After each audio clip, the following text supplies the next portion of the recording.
I'm Zibby Owens, and this is Moms Don't Have Time to Read Books. As a mom of 4 kids in New York City and a writer myself, I know all too well how short everyone is on time, so I'm here to help. I'm going to interview authors and writers of all types about their work, especially as it relates to parenting and family issues. Hopefully you can listen while doing 8 million other things and fall in love with these talented scribes and their fantastic books, essays, and songs like I have, plus get some tips on surviving parenthood. For more about me, you can check out my essays at zibbyowens.com. I'm here today with native New Yorker Piper Weiss, who's the author of the newly released and super popular book called You All Grow Up and Leave Me, a memoir of teenage obsession. A former editor at Yahoo, Hello Giggles, and the New York Daily News, Piper is now writing full-time. She also wrote a book about how women basically discover their moms are not just moms, called My Mom's Style Icon. She currently lives in Brooklyn. So welcome, Piper. Thank you so much for having me, Zibby. I'm excited to be here. That's awesome. Just to get started, can you give listeners a little synopsis of what this book is about? Sure. The book is about kind of a coming-of-age memoir about growing up in 90s Manhattan on the Upper East Side, and also researched and reported narrative about a tennis coach that I had at the time who turned out to be a child stalker. And the child stalker's name was Gary Wilensky. That's right. At the beginning of the book, you have a scene with your poet ex-boyfriend, who you described in such a great way, when you're attempting to write about a statue together, and then you decide that's a total waste of time, and instead you want to write a book about your experience with Gary Wilensky. Can you tell me more about how you came up with the idea in that moment, and then what happened to take that decision and have it become this book? I think at the time my poet boyfriend, who's amazing, and by the way, has read many drafts of this book and has been incredibly supportive. I really looked up to him. He was older than me. He was the best writer in college. He remains one of the finest writers I know, and I kind of wanted to just do whatever he wanted to. If he wanted to write a project with me, I would do whatever he wanted, and so I think we kind of concocted this idea that involved kind of researching a crime that had happened on our campus, and talking about this campus crime triggered the memory of Gary Wilensky and made me realize that I was like, is that something I dreamed, or did that really happen? Did I know this guy? And I started to just kind of unravel all these memories that were in a knot in the back of my brain, and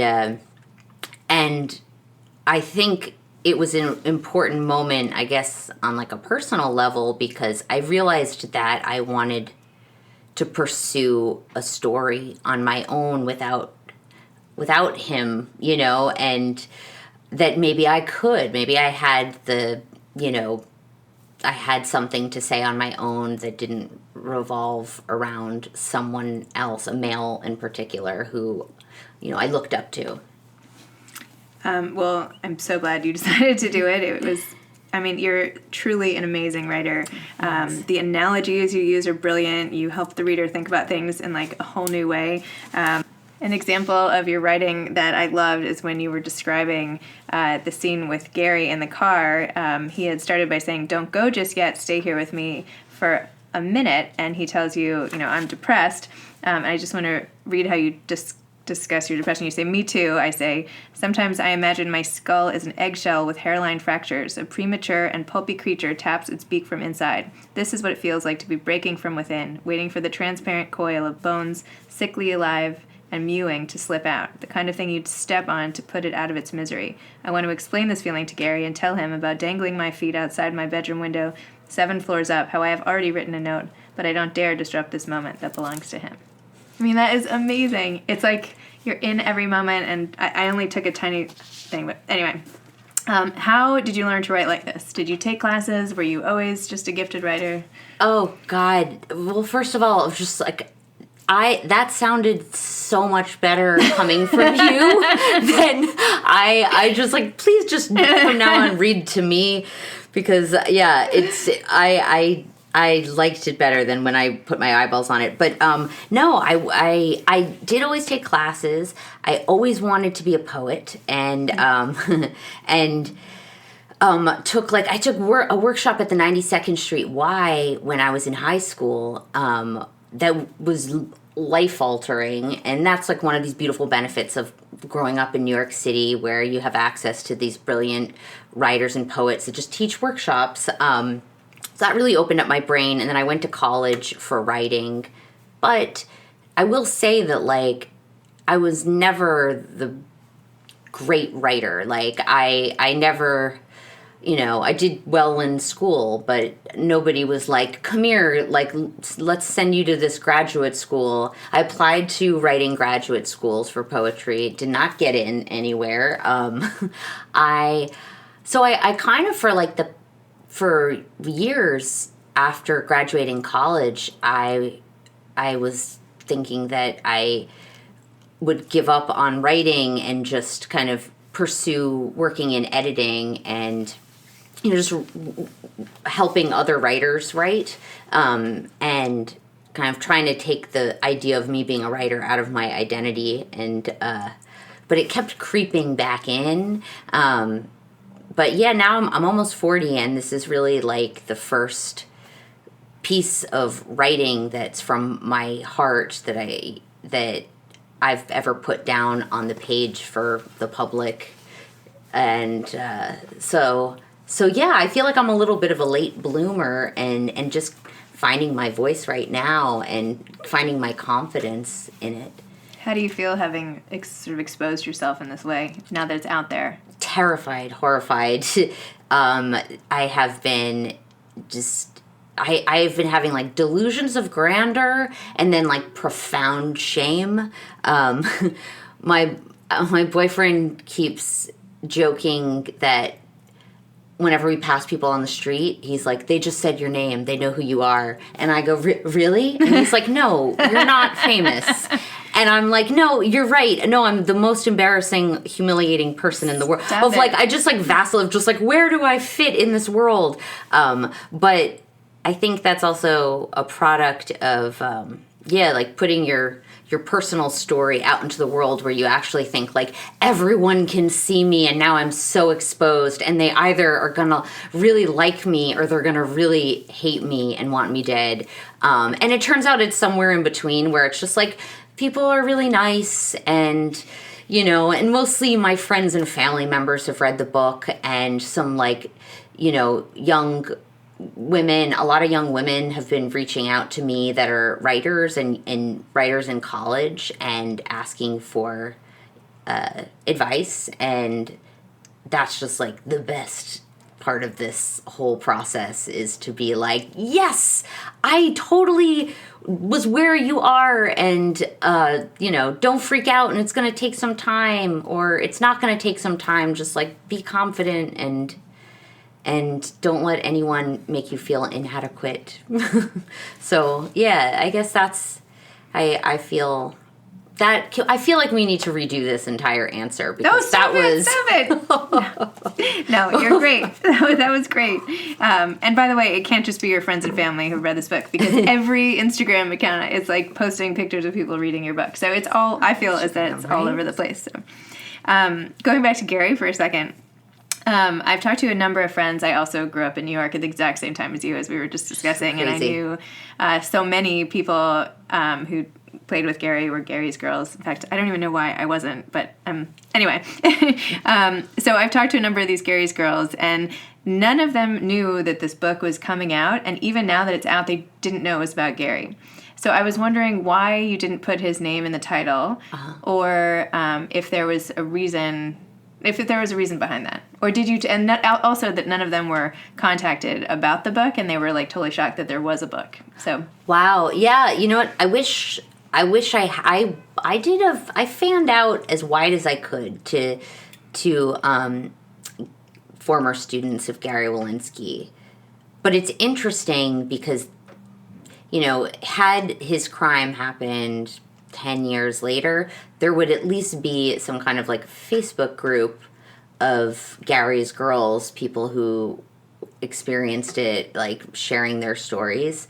I reached out to every single person that was a student at the time who was quoted in any article about him. I posted requests on open requests on Facebook and Twitter, and then just through channels of people who knew people. I knew a lot of burly women, and I reached out to them. A lot of people didn't want to talk to me, and I really respect and am fine with that. It's a really delicate subject, and everyone has their own experience. So I also didn't want to hyper broadcast it as if it was, some kind of story that I was owning. I mean, I think just to speak to why I didn't have his name in the title, it's because the book ended up turning out to be not as he was the kind of framework for another story, for the memoir of my experience as a teenager that I wanted to tell, and I kind of wrapped it around the story of him, and what struck me in researching and kind of going back and kind of uncovering these memories I had was the fact that I had these fond memories of him as opposed to this horror, and how little I knew, and how much I needed his approval. So that was kind of what I wanted to explore. I would have loved to have talked with everyone and anyone, and now more and more people are kind of coming forward and saying, I played with him. But yeah, the other thing was that the daughter in the story, obviously was the first person I reached out to years before I was even planning to write a book. I just was obsessed with this topic, and I wanted to talk to her, and she wasn't comfortable with it, rightly so. And I kept reaching out until she was just quiet, went a little quiet, and I realized that, that it's not my place to push. It's not my place to expect her to want to be involved in something that was so much more, I imagine, traumatic and also just a really radically different experience than the one I had.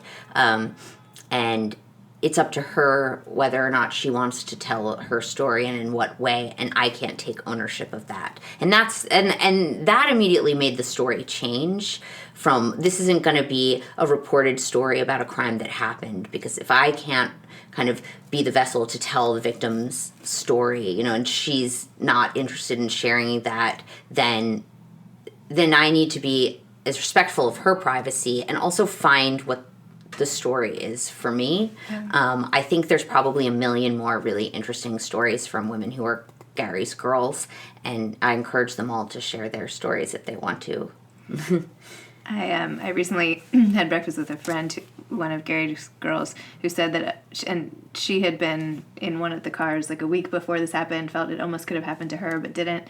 She said she passed the daughter on the street, and even though they knew each other really, really well, a year later they couldn't even look at each other because they just couldn't acknowledge and sort of bring all that back up again. Yeah. So anyway, and if you ran into the daughter now, would you leave it be, kind of, or give her? Are you giving her the book, or? I would love to. I would love to thank her.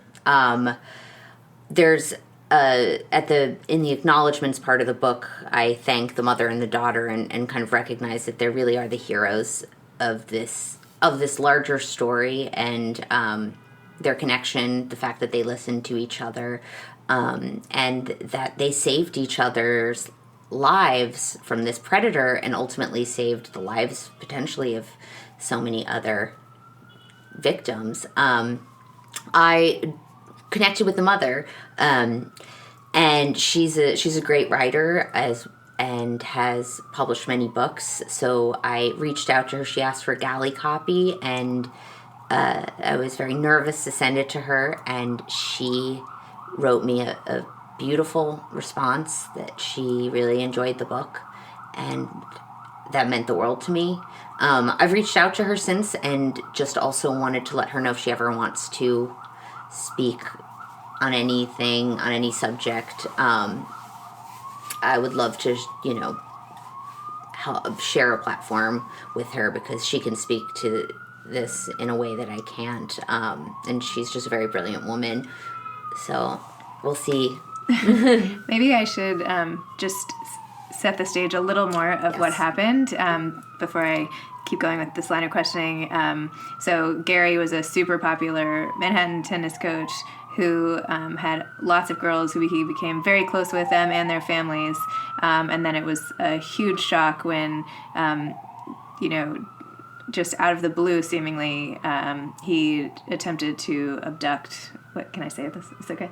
Attempted to. I mean, it's all in the news, but attempted to abduct one of the girls, and how the daughter and the mother. That's who we're talking about, and how they responded, and how he called this girl his favorite. That's right. So in the end, he had a bunch of favorites all throughout his life, and then this one girl called the daughter was his favorite. So my question, long-winded, is to say, was there ever any part of you that was disappointed, given your close relationship with him, and your prior history of these obsessions, sort of, were you ever disappointed in some maybe subconscious way not to have been chosen as the favorite? Absolutely. That was what compelled me to actually dig into this story, because if I was going to write about this in a really honest way from my perspective, then I'd have to kind of throw myself under the bus a little bit and examine what that reaction at 14 was about. I mean, my initial reaction was to defend him after, I can set the stage a little more, is that he attempted to abduct one of his students who had actually fired him in the months prior because he was making her uncomfortable and, was paying too much attention to her in ways that were inappropriate. And he months later followed her and her mother up to a tournament and tried to abduct her. And he had outfitted this cabin in the woods with restraints and, seeming plans to keep her there. And this all came out in the news, in tabloid headlines from the New York Post, the Daily News, People Magazine, Geraldo, Maury Povich, A Current Affair. For about a month, it was the big story.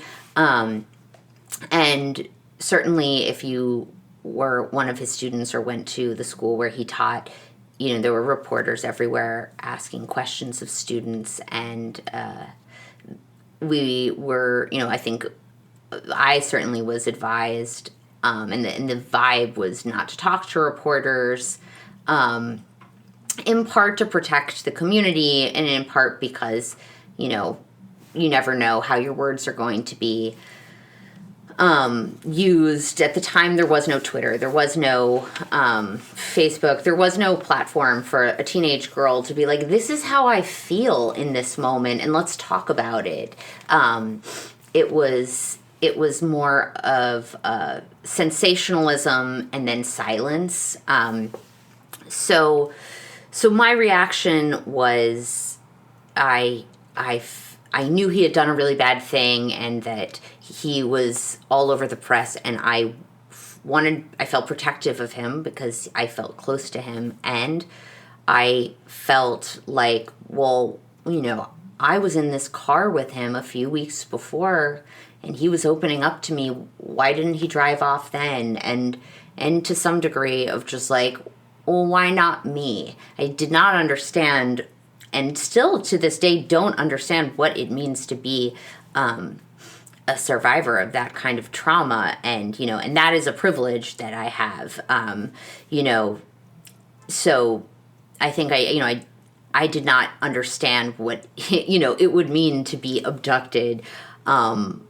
But he had this power over me, and I think some other students, as, someone who who could deem you worthy or not worthy, and it was actually a manipulative tool and a grooming tool that he employed for years. I discovered of like he would like to pit girls against each other and then pick his favorite, and then he would decide he had a different favorite, and it would, you know, and his opinion mattered so much and became so important, especially, you know, in all-girls camps where he taught, or among the small all-girls groups where he taught, that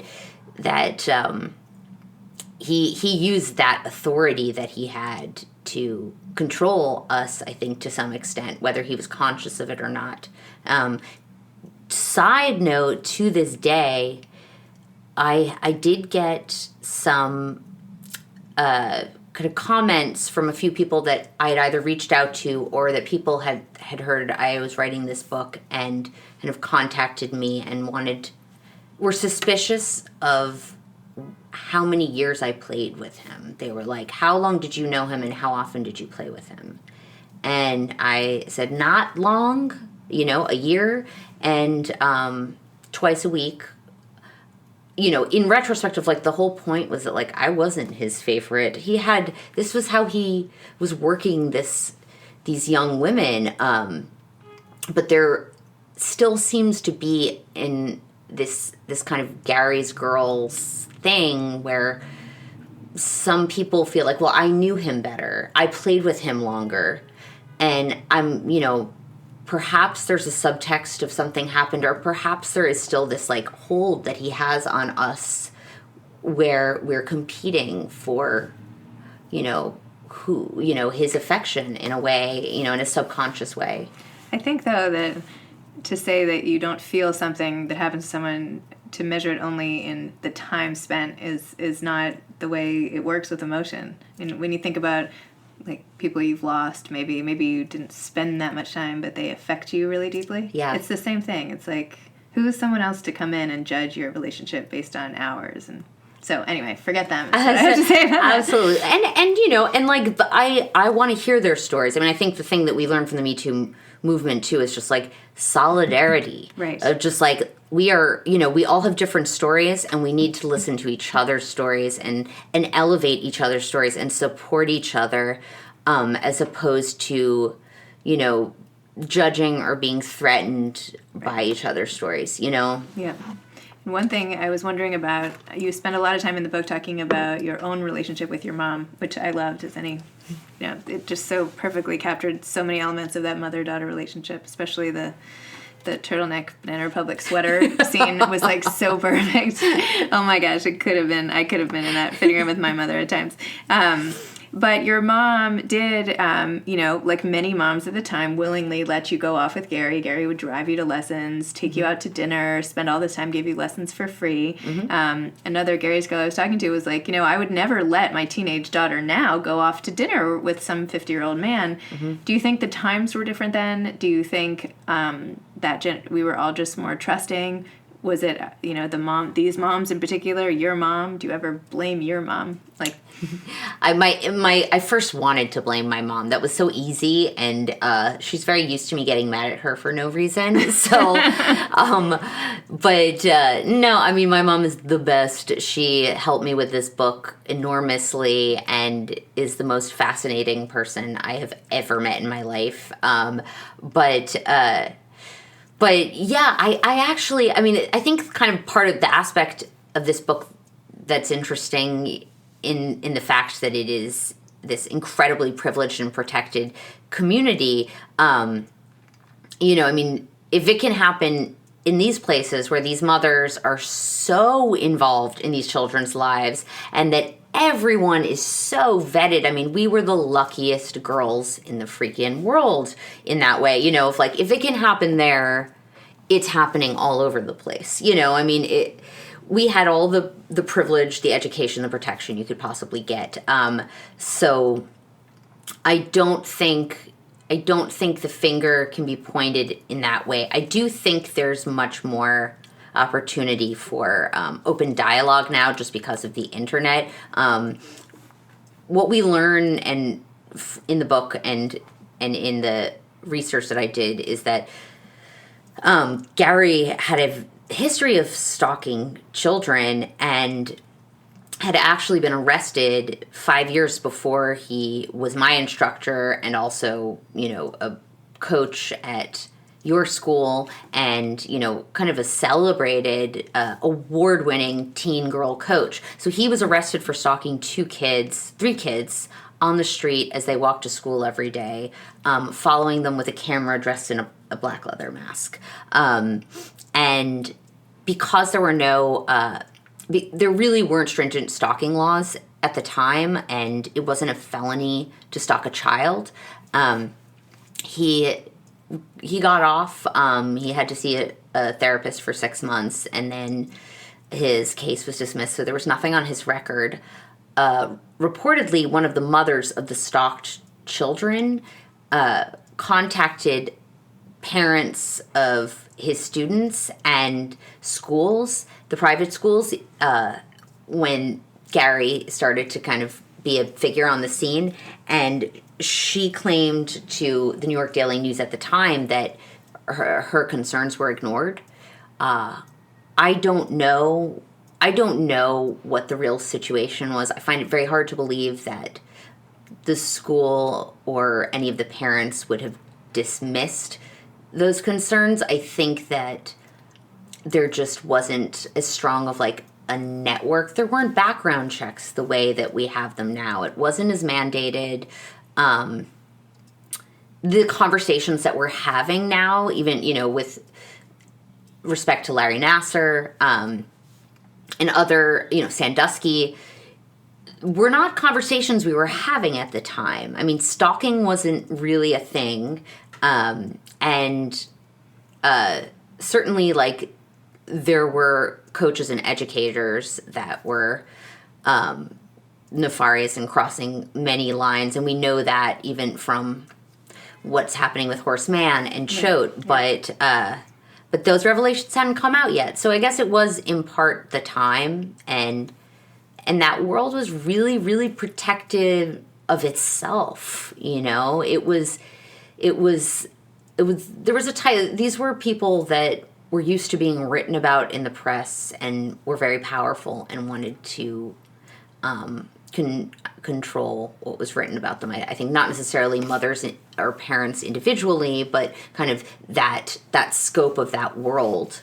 I love how you explained how they were called private schools for a reason, because we're supposed to keep everything private, and how you had all these mixed emotions about even sharing what had happened. That's right. I was thinking this as I was like posting something on Facebook yesterday, and I'm like, am I really being private? I don't know. I think I might have missed this whole thing.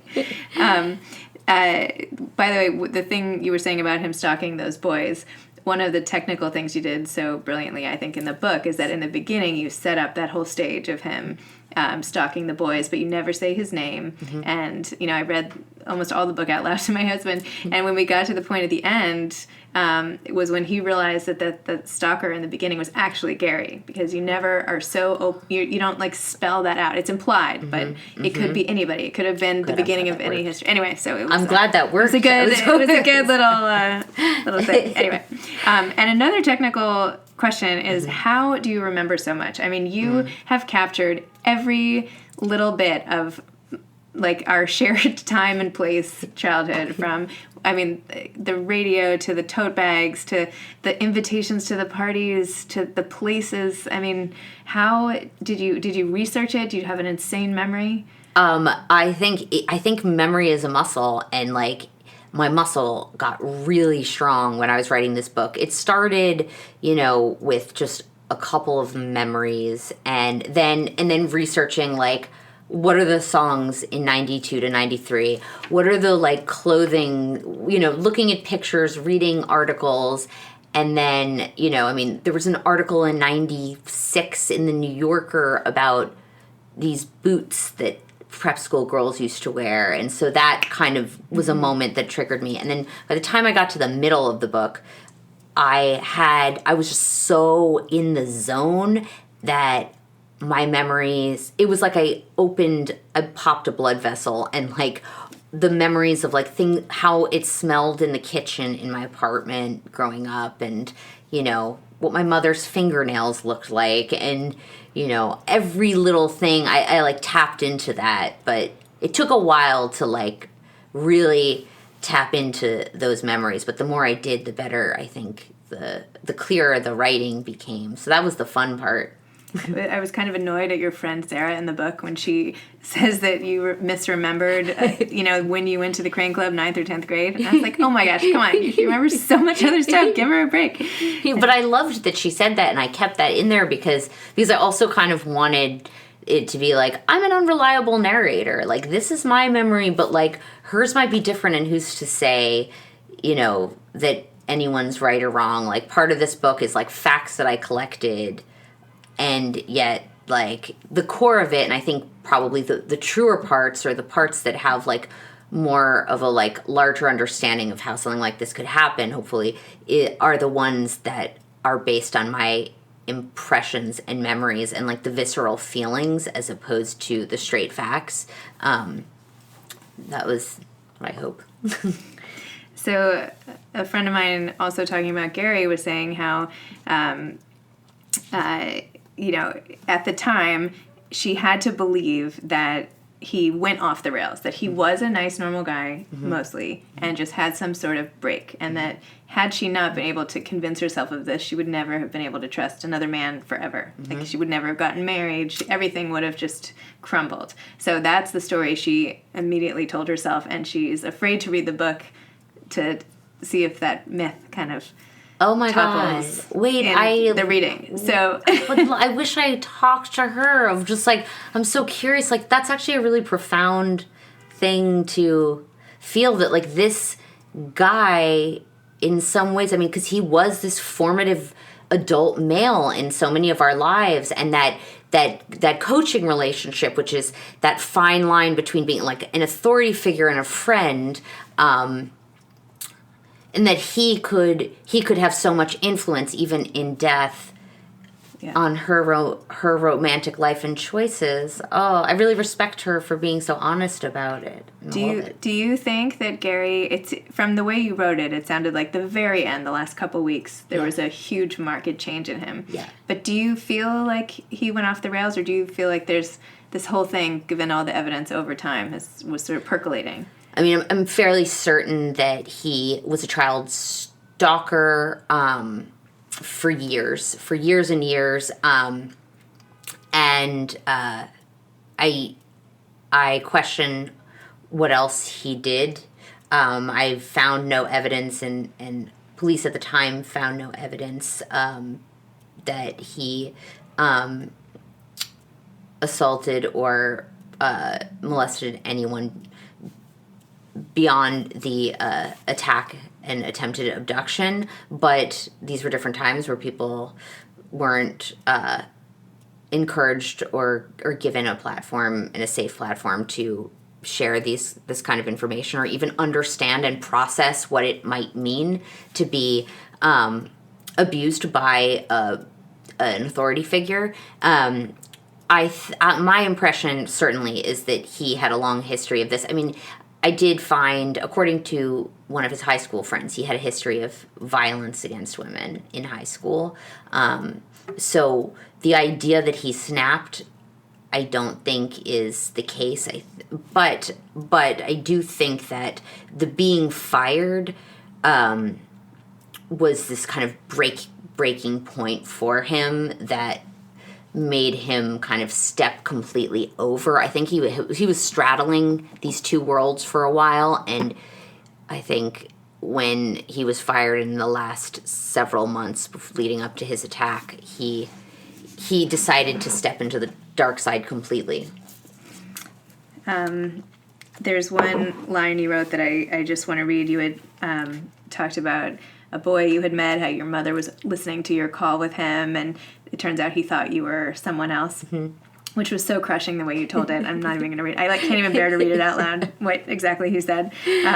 Although I will say that his comment about your height is now like offensive to me because honestly, when you walked in, I thought you were going to be like you talk so much about how short you are, and we're like the same height. This is terrible. And I'm like, should I feel this bad about myself now? Like your self-image is so horrible. Like you're this beautiful, normal-sized person, and in the book you make yourself out to be like a monster. So well, it is perhaps that's how you felt at the time. It's how I felt. It's just like it is that thing where I look at pictures of myself then, and I'm like, oh, you poor fucking dear. Like, you were so sorry. It's okay.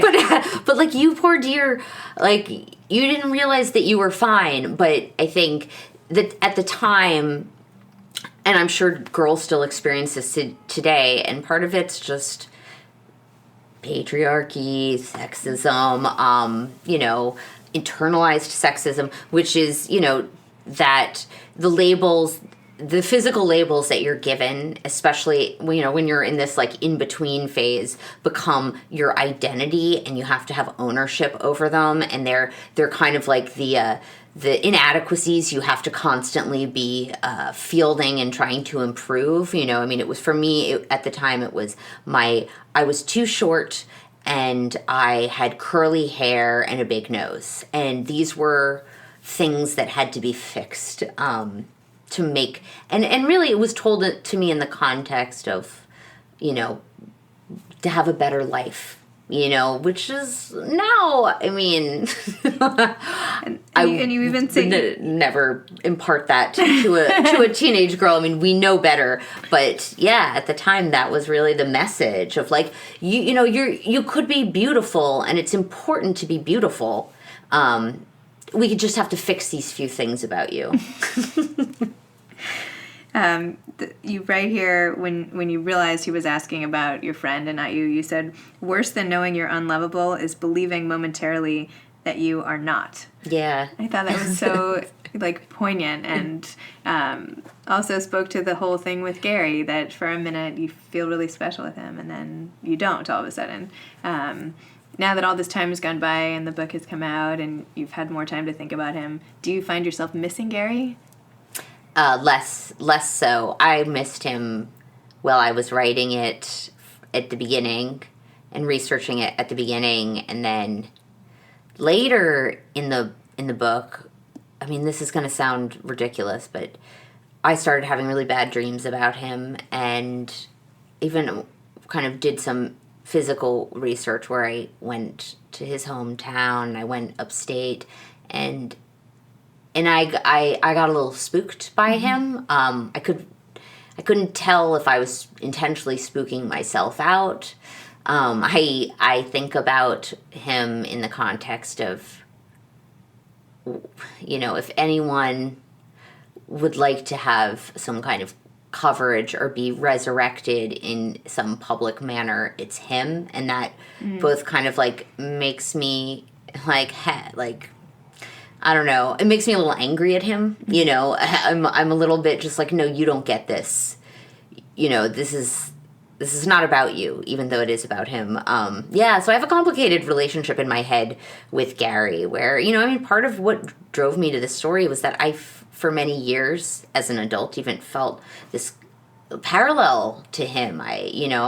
This kind of empathy for what I imagined was this like profound loneliness that does not excuse his actions and does not make any of it okay, but he seemed like partially a product of his environment and his his self-esteem and these kind of like gender fixed ideas and expectations that he didn't live up to. And so that was the kind of inroad in terms of like imagining what might have been going through his mind, his need for these emotional connections and the conflation of fatherhood, romance, captor, and protector,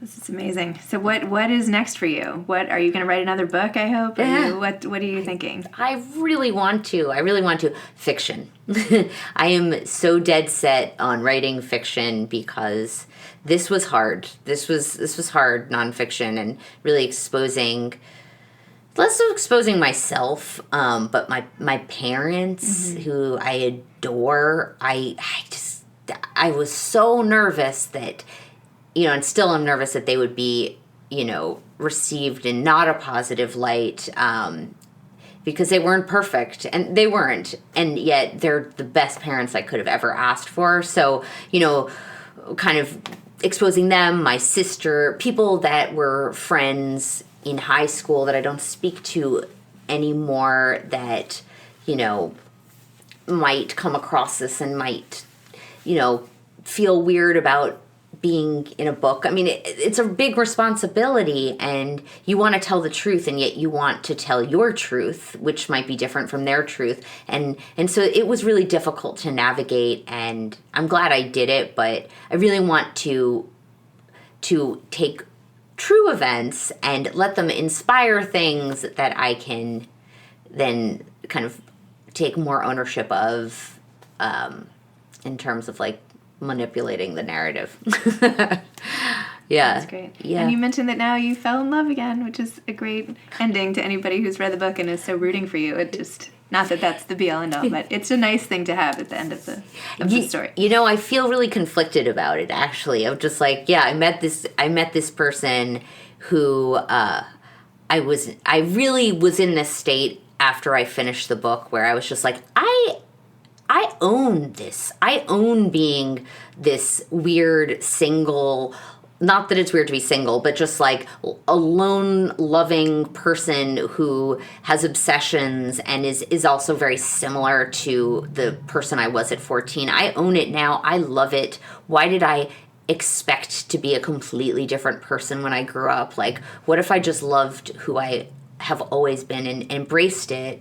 And part of that, embracing that, was kind of being someone who's like happily alone and, has wonderful friends and has awesome romantic experiences, but doesn't, have this conventional romantic setup. And then I met this guy on Tinder, just like whatever. And then and I just love him, and he's an artist. He's a gifted artist, Tim Maxwell, and I love him, and we got engaged, and congratulations. Thanks, but I haven't told a lot of people, and it's just like this. Now you have. Now I have. There it is. Of just like, he's great, and I love him, but I feel a little bit like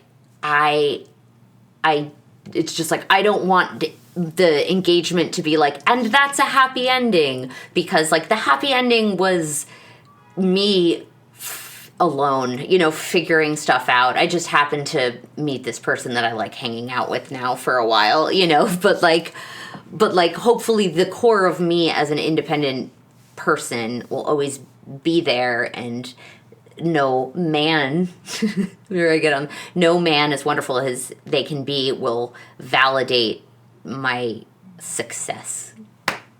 That's my soapbox. All right. Sounds good.